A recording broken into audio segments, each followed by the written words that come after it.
The morning at Riverside County Courthouse started like any other. Clerks hurried down halls with files, police led defendants in, and families sat quietly, waiting. But no one knew that in just a few minutes, the ordinary atmosphere would vanish. Courtroom 4 had an old, imposing structure. Dark wood walls, a high ceiling, and fluorescent lights that flickered just enough to be unsettling. Sometimes you could hear the wind howling through the windows. But that morning, the chill didn't come from the weather, it came from the man who walked in. His name was Elias Drake. He was the prime suspect in a case that had shaken the entire county. On a rainy night, 3 members of one family were found unconscious in their suburban home, with signs of a chaotic struggle. The motive was unclear, nothing was conclusive, but the physical evidence all pointed to one person, Elias. The police described him as cold as ice. His own lawyer called him unreadable. Neighbors said he was quiet, but had a strange look in his eyes. When he was led into the courtroom, Elias didn't bow his head like most suspects. He walked straight and slow, his eyes scanning everyone as if he were taking inventory. Some people looked away. Others, especially the reporters, tried to seem calm, but their grips tightened on their pens. Judge Harold Bennett, a man with over 20 years on the bench,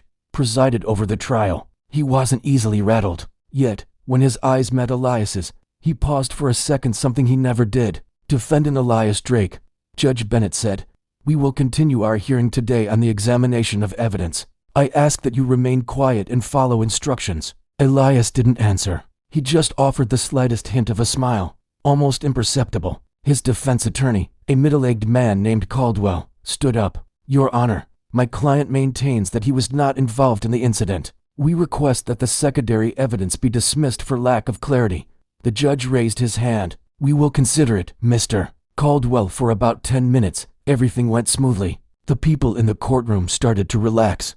The entire session seemed like it would proceed with solemn routine, if not for what Elias did next. Just as the prosecutor showed crime scene footage on the screen, Elias raised his head, staring at the images as if he was hypnotized. He tilted his head, his eyes darkened, and then he suddenly asked a question. "What time was this photo taken?" The prosecutor seemed surprised. "The police recorded the time as 2:46 a.m. Elias smiled. It was a smile that made many in the room deeply uncomfortable. It wasn't happy, nor was it afraid. It was the smile of someone remembering a secret only they knew. Then he said, "Not at that time."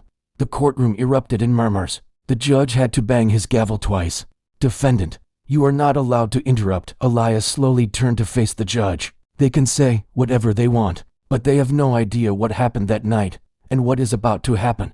The judge pursed his lips. "This is not the place for incomprehensible statements. If you continue." Elias suddenly laughed out loud, and that was the first moment that sent a real shiver through the room. Something had changed in the way he looked at everyone. His gaze was no longer distant, it was sharp as a knife. He scanned the courtroom, his eyes lingering on each face, as if he were taking roll call. When his gaze fell on a female reporter, she flinched and dropped her notebook. Attorney Caldwell tried to tug at his client's shirt. "Elias, calm down. Losing control in court will only make things worse." But Elias wasn't listening. He closed his eyes for a few seconds, then opened them, looking straight at Judge Bennett, and he said the words that made the entire courtroom suddenly feel several degrees colder. "Judge Bennett, are you sure you slept well last night?" Bennett frowned. "I don't know what you mean."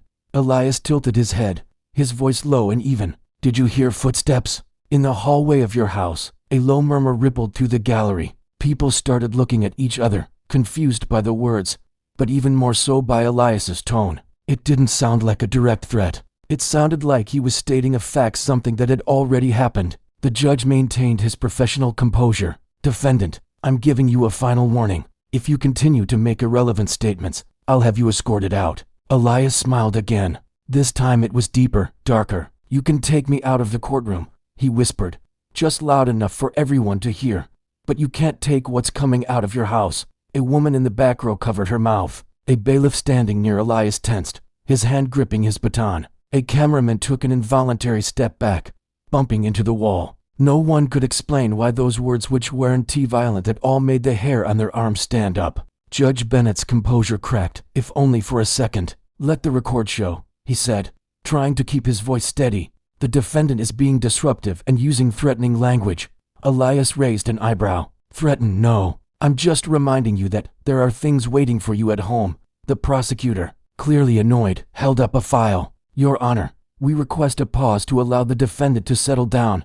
The judge nodded, but at that exact moment Elias stood up. Not violently, not to cause trouble. He just stood up, slowly, his posture perfectly straight. The strange thing was, for a split second, no one moved to restrain him. Even though he was handcuffed, everyone was so stunned, they were a beat behind him. Elias looked straight at the judge. His voice was very quiet, but the courtroom was so still that each word rang out like metal striking metal. "Mr. Bennett, do you know who was standing outside your bedroom door last night?" A dead silence fell. No one in the room dared to move. The usual sounds of a courtroom pens clicking, quiet coughs all disappeared. Every eye turned to the judge. Mern Bennett's face was pale. Only those seated nearby could see that his hands were shaking slightly. Elias took a small step forward, enough to make two officers instantly put their hands on his shoulders. But he didn't try to go any further. He just bowed his head and said something that silenced everyone, from the prosecutor to the press. "You don't have to worry, Judge." Elias smiled,